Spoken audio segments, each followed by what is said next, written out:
Hey everyone, this is Chris. You're listening to the Dead Regime podcast. We are having a discussion about gun violence. I've got my friend Tim back from Atlanta. Not back from Atlanta, he's still there, but we're talking again. We had planned on doing a podcast about video games, but with the rash of mass shootings in the US, we thought this was an excellent topic, and I hope you enjoyed the conversation. Hey, remember to like and subscribe. Oh, I hate doing that, but I just got to. It helps. Please. Let's go.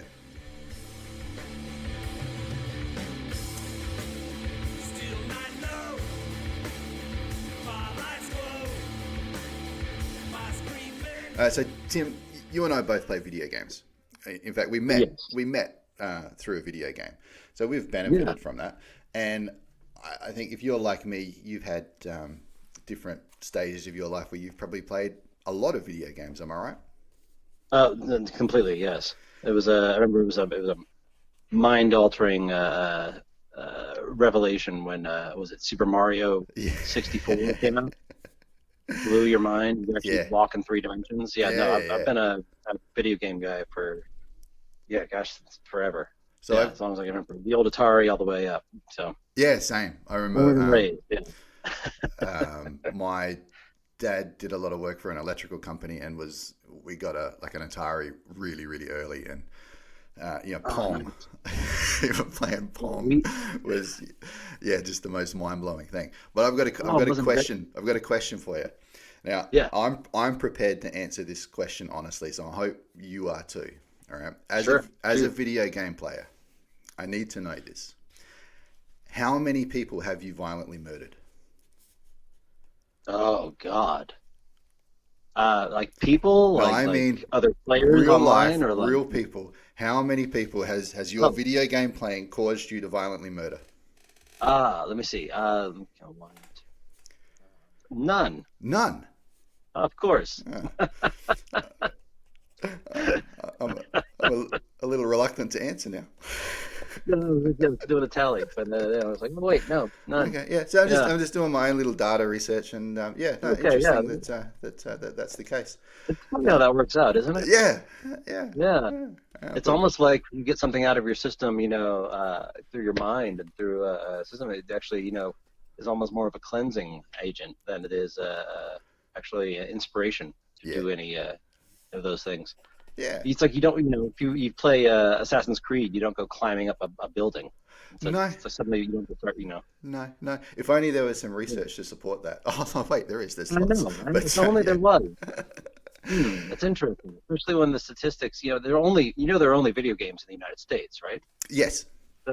Video games only exist in the United States. Well, I don't know how contraband, you must have gotten some stuff over there, but a little bit, but also I hate to tell you that Australia doesn't exist either, according to it doesn't.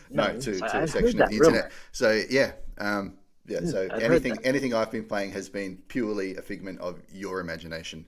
That's brilliant. I'm having a wonderful schizophrenic episode then right now, talking with myself. Yes.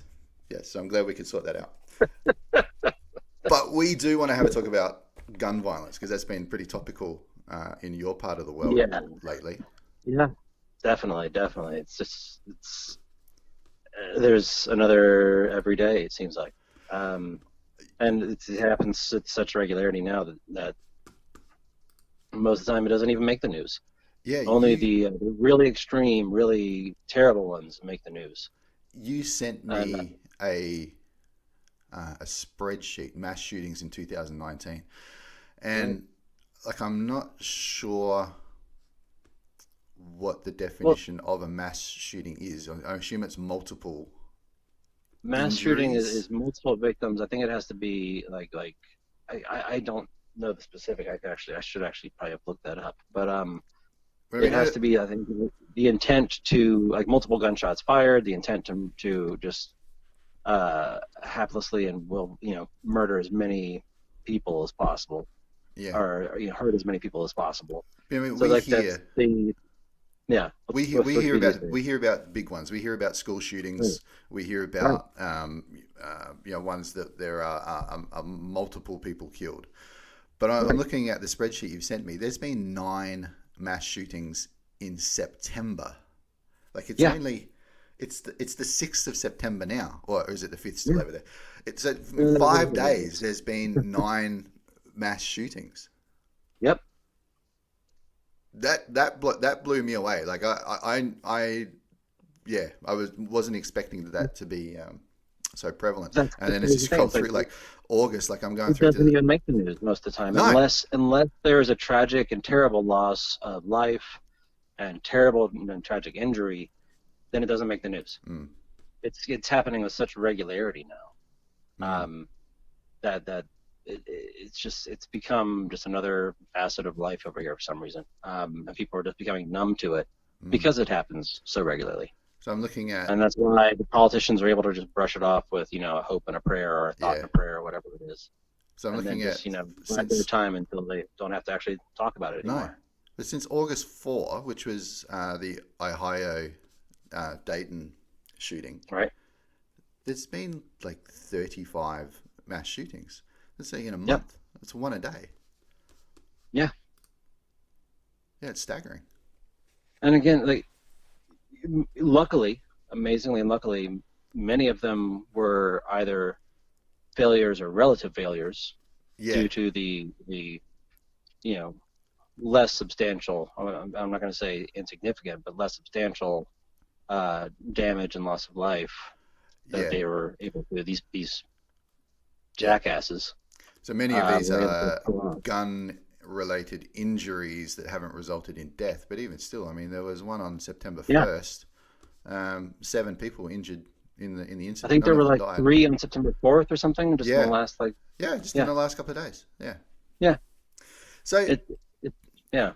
but as I mean, like in Australia, like I had this argument with my parents a couple of months ago, and one of them was complaining about the knife violence in Australia, and I sort of, cheekily bit back and was like, well, how many people do you know have been stabbed?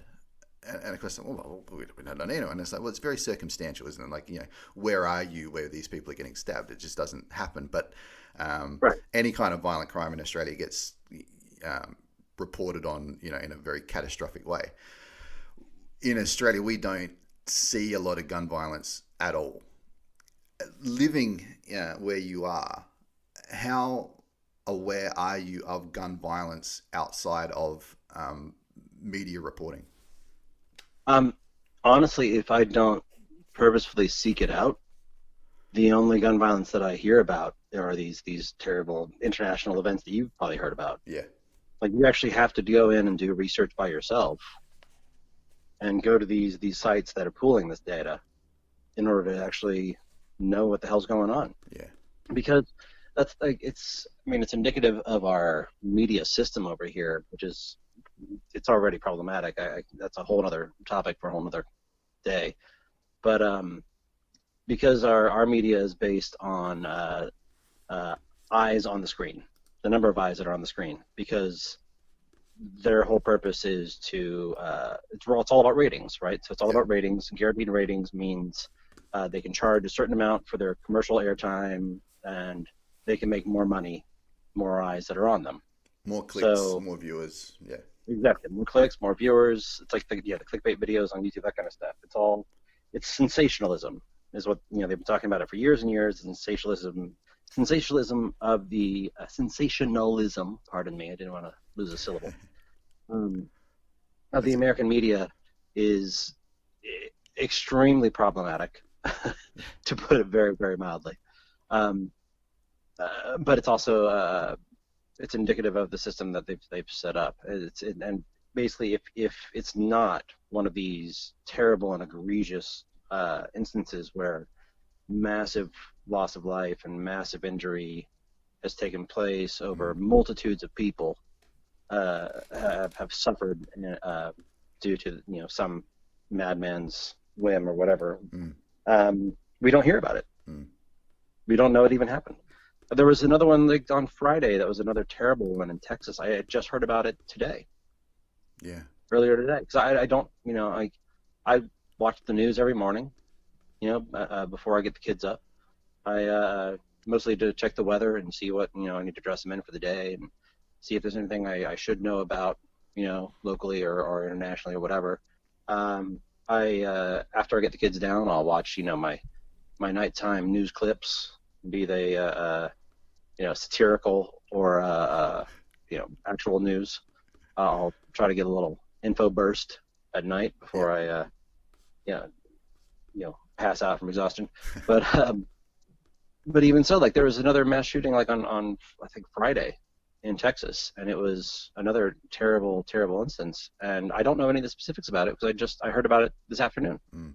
And I heard about it in passing because someone else was talking about it. And I was like, I need to look that up. I need to learn more about this because that's terrible.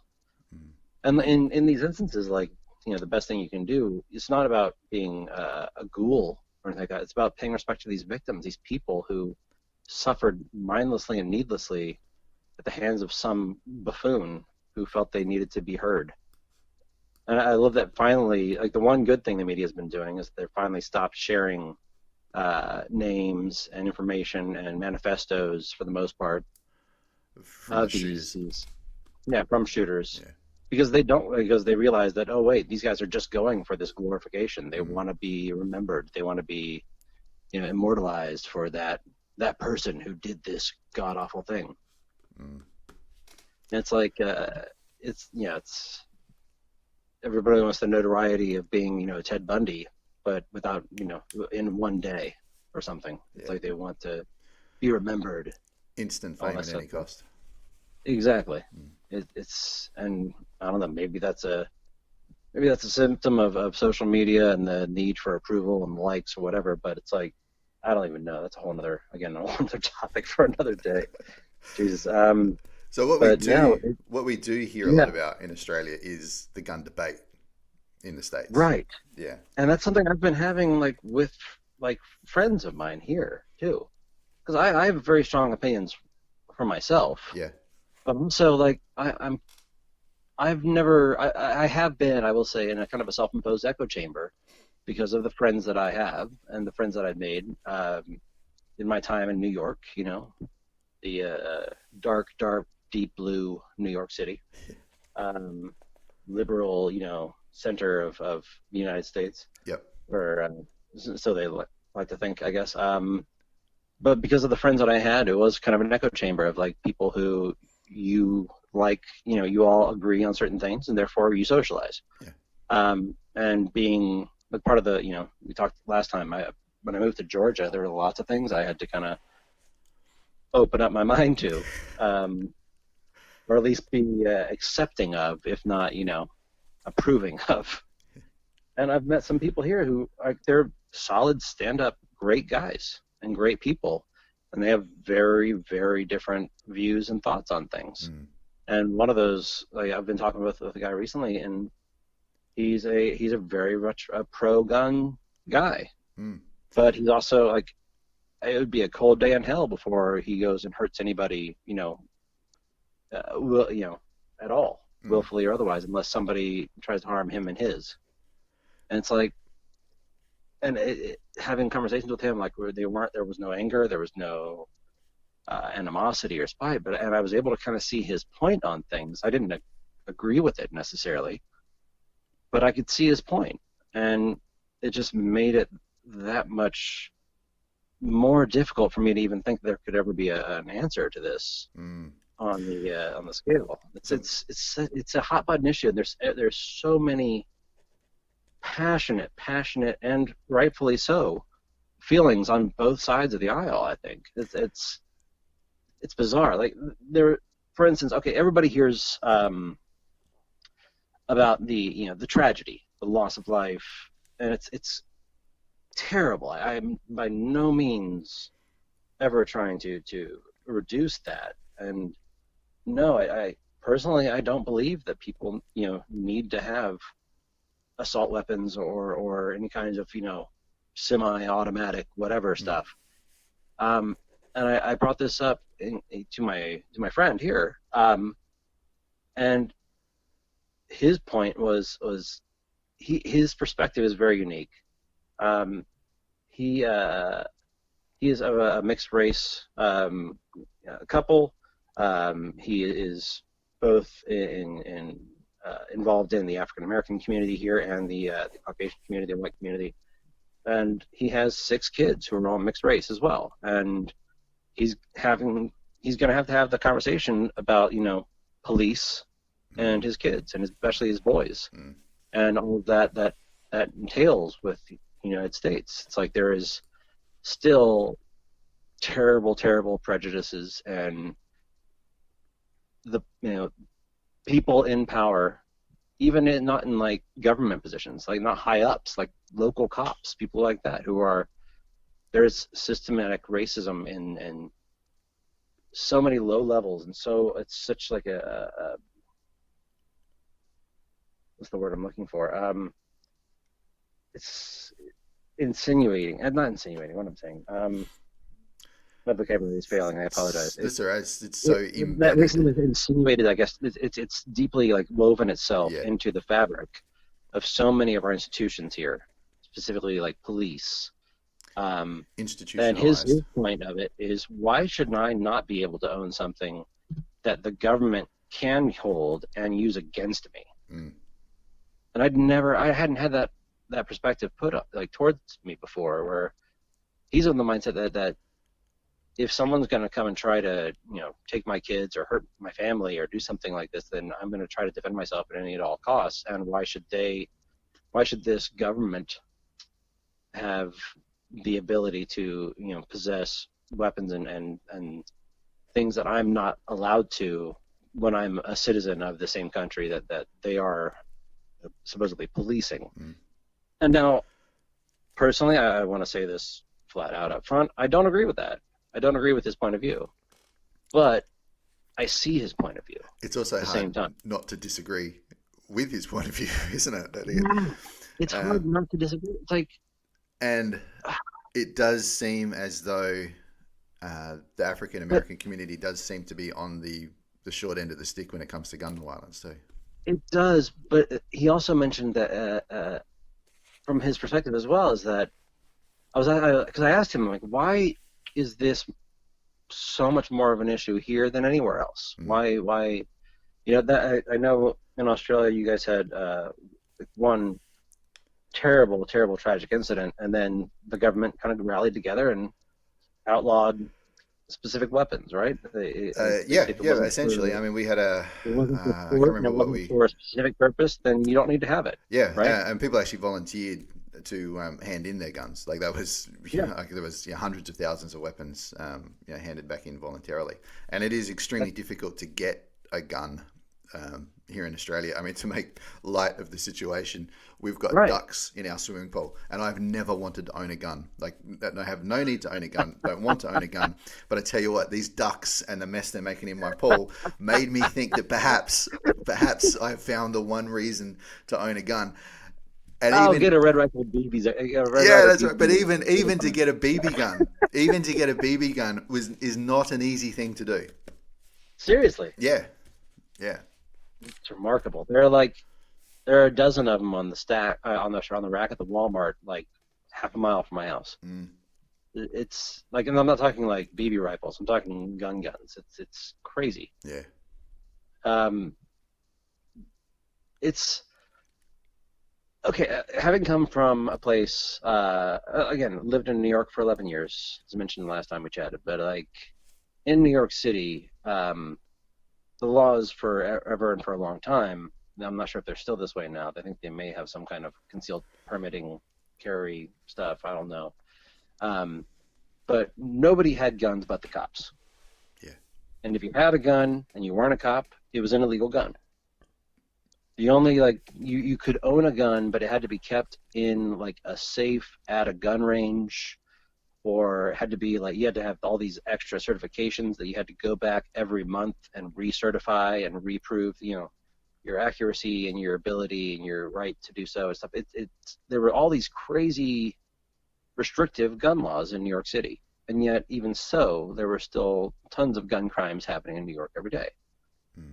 And people like to point to Chicago in that same line, where there's so much gun violence there, and the gun rules and laws in Chicago are extremely strict.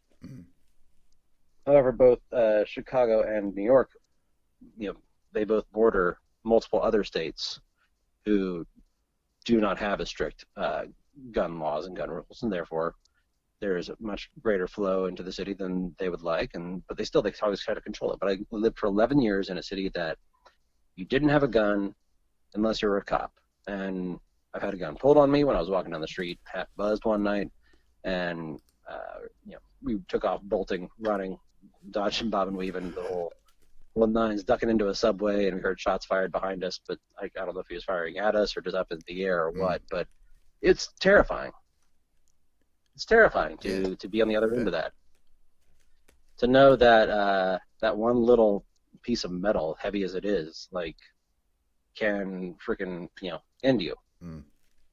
And it's that, for me, that crystallized it, and I don't want to have anything to do with them.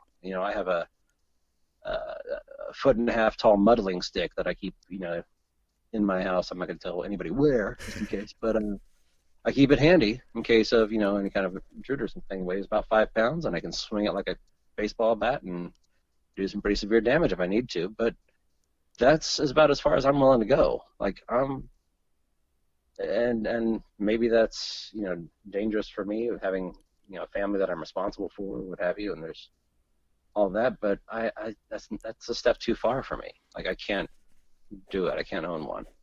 You know what I mean? But I just can't do it. I can't, like, even moving from a place like New York where there weren't a thing that you had to worry about if you lived in a certain I don't know, maybe it's a cultural or a I don't know.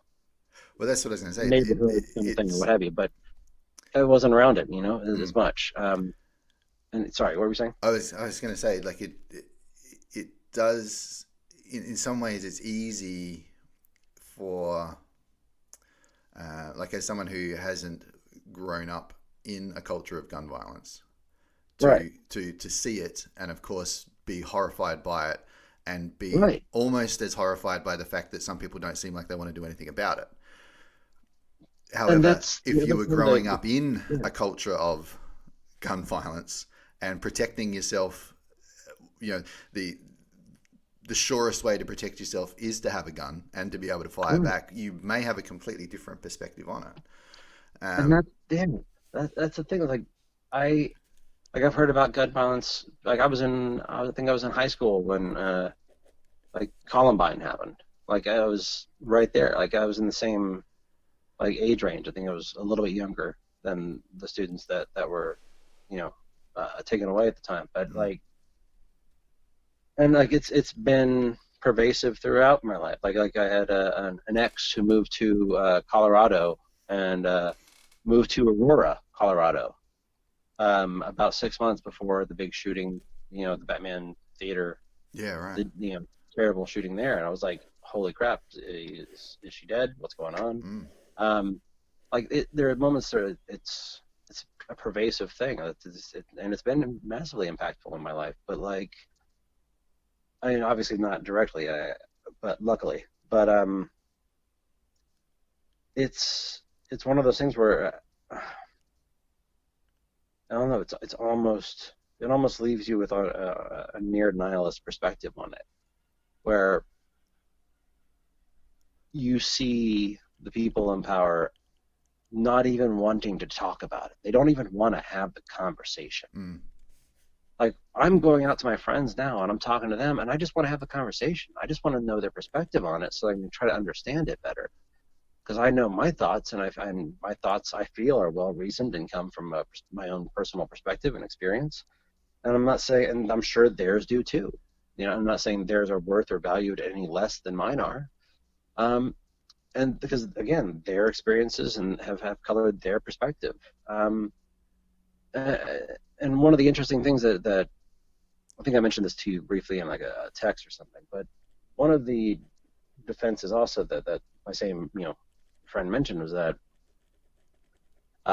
Americans are kind of like, the main difference he said between the international community, and maybe you can speak more to this because I just don't know enough about this perspective.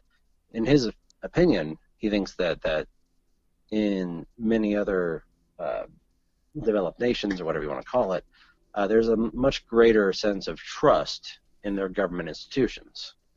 And in the U.S., there is a massive distrust of especially our federal institutions, not just the idiot in chief we have now. Pardon my own personal opinion on that, but not only that, but like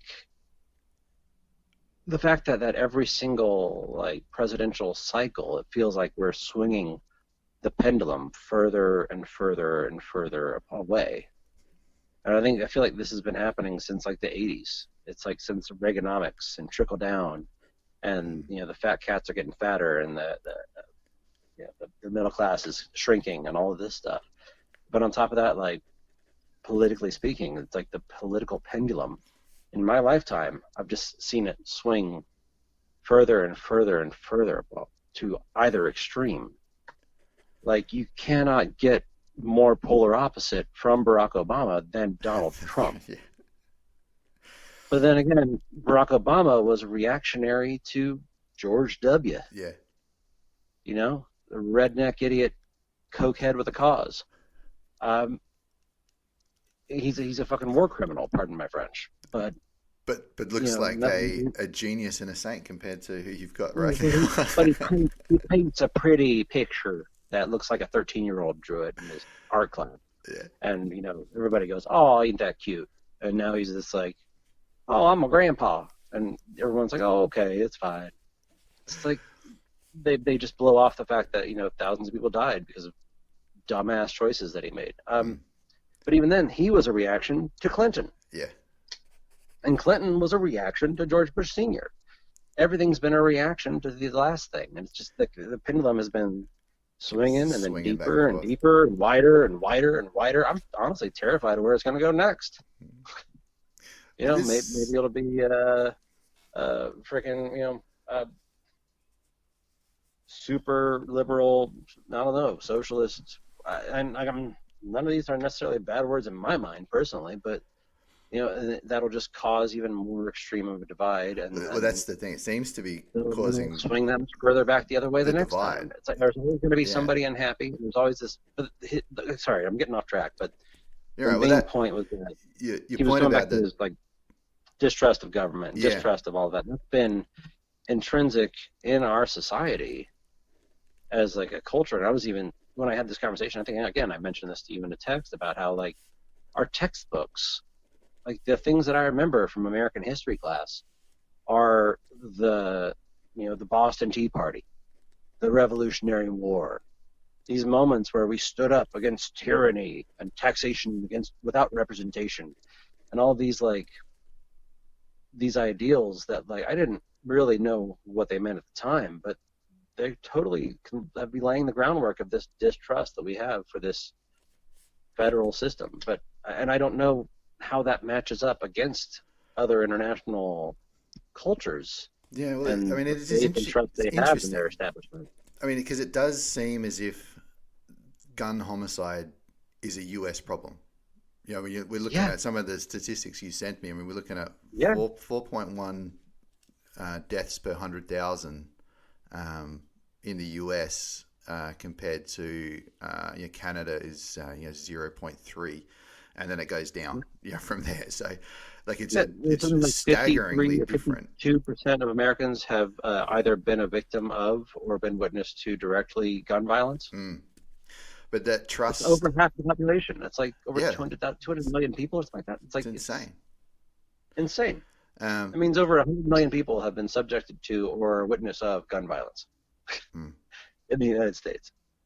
But that trust in the government's an interesting thing because I would say mistrust in the government. That was his justification for justifying his right to bear arms and all of this. And he made an excellent point because there was a point that I always thought was interesting about how in the Second Amendment, the founding fathers wrote down, the actual words they used were, the citizens should have a right to bear arms as part of a well-organized it was a well-organized militia or something. I'm sorry, I'm not speaking verbatim. Well-organized militia. Those are the words that always stuck in my mind. And he made an excellent point of who says what that means. Organized by whom? And what does it mean today Registered, compared yeah, regulated by to whom? then? Yeah. Are they going to start handing out licenses by the federal government to be a militia? No, the whole point of a militia is to hold the government in check. It's And like, but who does that says it's reference organized? a time though Yeah, when an organized militia was needed in the absence of an organized police that's force or military? exactly Or it. The militia was what the American revolutionaries were mm, when they stood up against, what they saw as English tyranny mm. and the colonialists. They were a militia. That's all they were. They were just some farmers with guns who hid in the woods and were a decent shot. That's how it started. And and all other stuff is true, but it's that's why they wrote that in there, is because they wanted to make sure militias were legal. But who's to say what a militia is? My Mm. friend pointed out there's no strictures or guidelines or structures that say anywhere in our government system what a militia has to be X, Y, and Z. Mm. And who are they to say what it should or shouldn't be anyway? They're the power that potentially could be fought against. Like my friend said, any two friends of his and he would technically be considered a militia. Yeah. And yes, there are organized militias and organizational militias, I should say, not organized. There are organizational militias that you could potentially join and pay dues to and do all this stuff to participate and all that kind of stuff. But any group of people could technically be considered a militia if they chose to do so and chose to train against the potential tyranny of the federal government raining down over them. But it's like, Where's the line between where's the line? Yeah, militia that's the and thing. vigilante? And that's my thing. Is like I don't know where the line is. Where should we call it? It's not, honestly, it's not that I have faith in our federal government. After what I've seen the last 2, 3 years, my faith in it is very low. Um, bringing back internment camps and the massive federally approved racism that's even been expounded upon. I don't want to get into political hot button, issues, But but do you think is it the trust thing? I was thinking of how Australians would perceive their government in terms of trust, and I would say if you polled Australians, you'd probably find a large majority who might describe the government as incompetent. But I don't know whether they'd describe them as maybe nefarious, untrustworthy. like out to get people Yeah, or to you might be in disagreement with the current party who's in power. right. But I don't know that there's a huge inherent distrust of them because they think they're going to get screwed by the government. Does that make sense? Right. Oh, it totally do. Yeah. It totally makes sense. And that's the interesting thing. It's like that's why I can't really, as honestly, from my own self, from my own perspective, I used to have those kind of knee-jerk reactions that everyone's out to get me, and everyone oh, that must be a conspiracy. Oh, there must be this, that, and the other.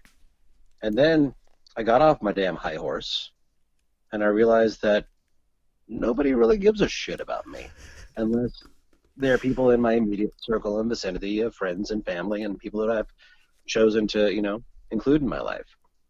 And that's like, maybe that was honestly that was part of, I think, living in New York City as well, of like when you're surrounded by that much humanity, it's very difficult to be self-important unless or have a silver spoon stuck up your ass, like our commander in chief or whatever, or many, many other people who live in New York City, for instance. But it's hard to see yourself as special when you're riding a train every single day with thousands and thousands and thousands of other people, when you're walking out of an apartment building where at least 500 to 600 people live.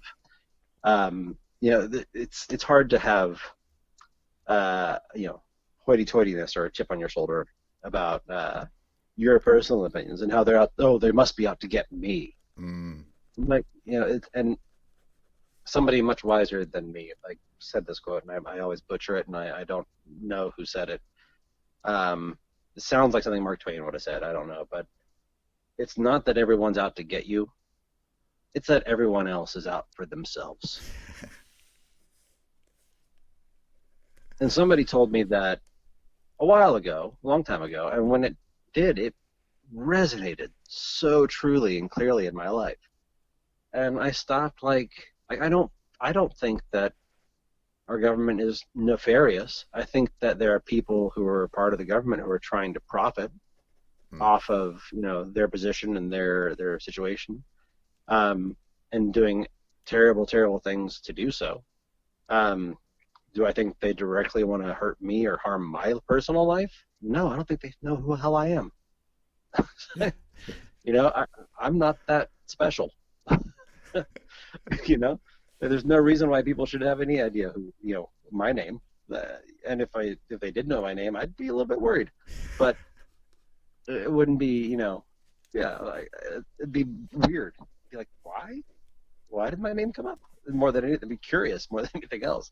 So it's like, and maybe it's that sense of I don't know if it's an entitlement or if it's something else, or I don't know where this comes from. But it's that sense of everyone's out to get me kind of thing, and it's like people need to know they're just not that special. Are you familiar with Steven Pinker? I'm not, no. So he wrote a book. It's getting on a few years now. Better Angels of Our Time, I think it is. And he basically unpacks a whole bunch of statistics that show that we're living in the best time in human history, and that everything is getting better. We live longer, we live healthier. Violence is down. War is being reduced to the lowest point that it's ever been, and basically trying to paint the picture that we should be extremely grateful that we're living in this time. But why can't it be better? Why can't it be better? Yeah, exactly. But that was kind of his conclusion too, is that we shouldn't be focusing on these things, because look at what the data is telling us. Instead, we should be looking at how we can make those improvements, because we can spend less time thinking about these other things that we've been thinking about. But it seems to me at the same time as we've been getting everything's been getting better, we've been developing this catastrophobia about everything. And it's because the more you have, the more you're afraid someone's going to take it away. Yeah. And then the tribalization of every argument, that you can't have a nuanced debate, you can't have a nuanced conversation. You have to side with your, because everybody has their own set of facts now too, of course. Yeah. Well, where'd you get your information? Oh, well, I don't trust where you got your information. That's it. And that's the gun debate seems to be one of the best examples of a lack of nuanced discussion, because there's just one side or the other. There's no giving. Not enough people who are, again, the government as an entity, they're not even willing to have the conversation. And that's what frustrates me more than anything, more than inaction, is that they're more than just sending up in thoughts and prayers and all that. They're not even going to have a conversation. They're not even going to frickin' talk about it. Yeah. That's the massive insult. I'm going out and I'm having conversations with people who I respect and I value their opinion, even if I don't agree with it. I love this my friend who he's an awesome guy. He's a fantastic dad. He's got brilliant kids. I don't necessarily agree with his stance on guns and gun control and ownership and all that, but I respect him as a person and individual, and I respect his right to have that opinion. And it's I want to have a conversation with him about it, and I want to see his perspective and his side of things, and that's going to make him more human to me, and that's honestly going to make it easier to have more conversations. And not that I want to change his mind, because he's a grown damn man, and I'm a grown damn man. I'm not an evangelical. I'm not out to try to preach. I just want to live my life best I can and try to raise the best family that I can do, and make the world a better place for our kids as much as I can do that. And sometimes that's just by being able to have a decent and civilized conversation, which is, that's, I think, my frustration is that it's becoming, everyone gets so wound up and so tight about these issues that they become uncivil, to the point where they can't even respect other people as people. All they can do is just espouse their affirmed beliefs. And it's, I don't know what, I don't have an answer. I don't know what to say, honestly. I'm at a loss. The more research I did, and I was excited about talking with you about this. You mentioned this, a couple of weeks ago, and I've been doing some research and looking into things more than even I would normally. And the more I look into it, the more conversations I have, the more that I see there's no real easy answer. Because, in my friend's perspective, he has a constitutional right that was written in right from the start, and he doesn't have any trust or faith in his government, and he doesn't believe the government should have the ability to take away his, rights and his freedoms, or assault him with weapons that he's not allowed to own. And I get that. I understand his perspective. I don't necessarily agree with it, but I can't look at him outright and say, hey, you're wrong. I can't say that because I don't know if I 100% believe that. It's everything he says is a valid point to him and his perspective and the way he sees things. But at the same time, like this last mass shooter on last week, the big guy, the reason why he came up into my perspective today is because it happened to be on a passing news story saying how he had failed a background check and had bought his gun privately. And so he didn't buy it, from a registered retailer or anything like that. And it's just all these other loopholes and systematic issues and stuff. And I don't know. I guess I just don't know, man. The more I look into it, and the more I research, the more exhausting it is. And I don't know. Again, I know my perspective. I know for me and mine, but it's hard to look at somebody else who has a passionate and strong perspective on something and say, I guess maybe it's not for some people, but it is for me. Just be like, hey, you're wrong, and I don't agree with you, because I haven't lived his life. You know what I mean? I don't know. But I think I feel like I'm rambling at this point. No, but I think that's kind of, that's where we want debates to be able to go, though, isn't it? Is to be able to actually state points of view and disagree without it being, some kind of bitch fight about, dissolving into war. Yeah. Because I don't think there's anything more respectful than be able to listen to someone's point of view and try to understand where they're coming from, and then still saying, like, I think I appreciate where you're coming from, but I disagree. Like, that's, I don't know how more respectful you can be in an argument, in a debate than that. I agree with so many of his hot takes. I agree with his view of the police system. I agree with his perspective of the federal government in many, many, many ways. I agree with so many of his things that he uses as justifications. I also see as being problems. I don't, for myself, feel that they are a need for me to go out and purchase a Glock or something. I don't need to get a gun because of those things for myself. And I can justify, I can see that for himself, his fear and his concern and his motivation is obviously strongly justified to him. He feels very, very justified in that line of reasoning. And I haven't lived his life, so I don't feel like I am justified to say, hey, you're wrong. Yeah. Does that make any sense? Yeah. But I still value him as a person. I'm still going to be friends with him. I will keep my kids away from his closets if we're ever at his house or something. I don't know. But Sorry, that was a terrible joke. Most guns are kept in the closet. That's it. Anyway, sorry. There's a really funny bit on the Daily Show. Do you know the Daily Show? Yeah.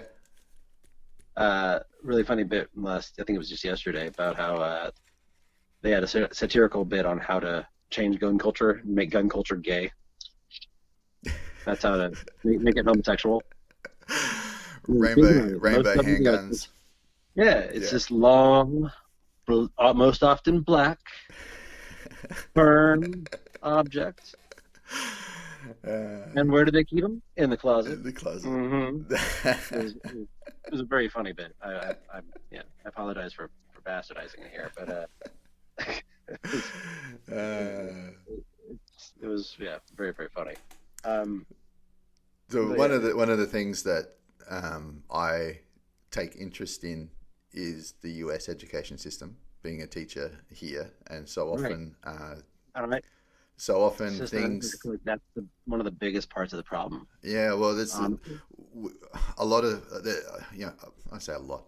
There's a section of the Australian community who looks to the US as a leader in a lot of things, and for a long time the US has been and still is. I don't think education is one of them. Maybe once upon a time. Yeah, but. And the shooting drills that are happening in many states now. Jesus. Yeah. No, they're happening pretty widespread now. Yeah. And the realistic shooter experience that they're trying to give to staff and students is something that just terrifies me. As a teacher, knowing how ineffective a lot of those mandated programs are in education. Well, also realize that if you're doing those drills, you realize that if there is a shooter in a school, most often it is a student of said school who is the shooter. Yeah. What are they doing? They're training the shooter on where the people are going to go. Where are we going to meet? Yeah. Where are we going to go? Oh, great. Yeah, that's just where I'll go to start off with. Yeah, it's as Fire effective. A couple shots, then I'll just go to the meeting area and we'll have fun. It's as effective as duck and cover. It's as effective as duck and cover is for a nuclear bomb. Yeah, Cold War bullshit. Hide under your desk. Cover your head with your hands because that'll save you from an atomic bomb. Like, really? And all they're going to do is end up spending a whole lot of money on counselling because of increased anxiety that they're developing in their school community on the threat of a school shooting. Yeah, totally. But that's the problem is that, and you probably appreciate this even more than I do, but in America, the educational system has not been a priority for many, many, many, many years. Yeah. It's almost like, and this is something that I started having this thought when I was a part of it, when I was in high school, and I was like, it doesn't feel like the school system is a priority at all to, the government institutions. And I feel like that's kind of by design. Yeah. They kind of want to keep us dumb so they can keep us pliable. So that we'll just go along with whatever the hell they happen to do next. Oh, yeah? Oh, that's a good idea. Oh, yeah, that's a good idea? Okay, cool. He says it's a good idea. Yeah, George, that's a good idea. It's like, they keep you, they try to keep people uninterested unless it's something that directs them or affects them personally. Yeah. And that's why it's such a hot button. Like, everyone has these trigger words and these, like, things that are like they're hot button issues that they just keep coming up because they're going to take away your guns. No one's going to take away your guns. They might ask you to let us know you have them. Yeah. That way we can track them down if somebody gets shot and they can know where's this gun, where'd that bullet come from? Oh, it's from a gun registered to so and so. Oh, hey, let's go ask him what happened. It's just a way to, follow the evidence and see what's happening. You register cars. You have a license to drive. I don't understand why you don't need a license to have a gun.